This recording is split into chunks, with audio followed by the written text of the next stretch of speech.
வணக்கம். நான் ஈரோட்டிலேருந்து பேசுகிறேன். இப்போ ஈரோட்டில் இப்போ இந்த கொரோனா வைரஸ் காரணமாக பார்த்திங்கன்னா தமிழ்நாடு உலகம் பூரா அந்த ஊரடங்கு உத்தரவு இருக்குது.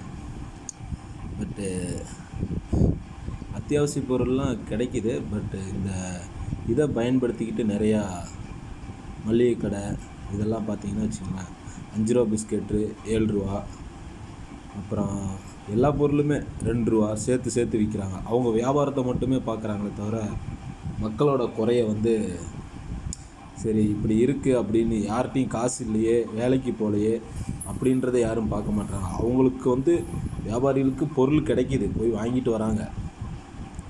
வாங்கிட்டு வந்தோம் மக்கள்கிட்ட எல்லாத்துலேயுமே 2 ரூபா 1 ரூபா சேர்த்து விற்கிறாங்க. நாங்களாம் வேலைக்கு போகாமல் இருக்கோம் வீட்டில். நாங்களாம் என்ன பண்ணுறது? இதை உரிய நடவடிக்கை எடுக்கணும். அரசாங்கம் தான் உரிய நடவடிக்கை எடுக்கணும். தயவு செஞ்சு கேட்டுக்கிறோம். நாங்களாம் ரொம்ப ரொம்ப கஷ்டத்தில் இருக்கோம். சொல்கிறதுக்கே முடியாத அளவுக்கு ரொம்ப கஷ்டத்தில் இருக்கோம். இதுக்கு எல்லாமே பணம் தான் தட்டுப்பாட்டு காரணம். வேலை இல்லாதனால ஊரடங்கு உத்தரவு என்பது கரெக்டான விஷயந்தான், இல்லைன்னு சொல்ல. ஆனால் இவங்கெல்லாம் வியாபாரிகள்லாம் இந்த மாதிரி பண்ணால் என்ன பண்ணுறது? மளிகை கடை வியாபாரிங்க எல்லா பொருளுமே 3 ரூபா 2 ரூபா இதுதான் காரணமாக காட்டி எல்லாத்தையும் விற்று தள்ளிடலான்னு பார்க்குறாங்க.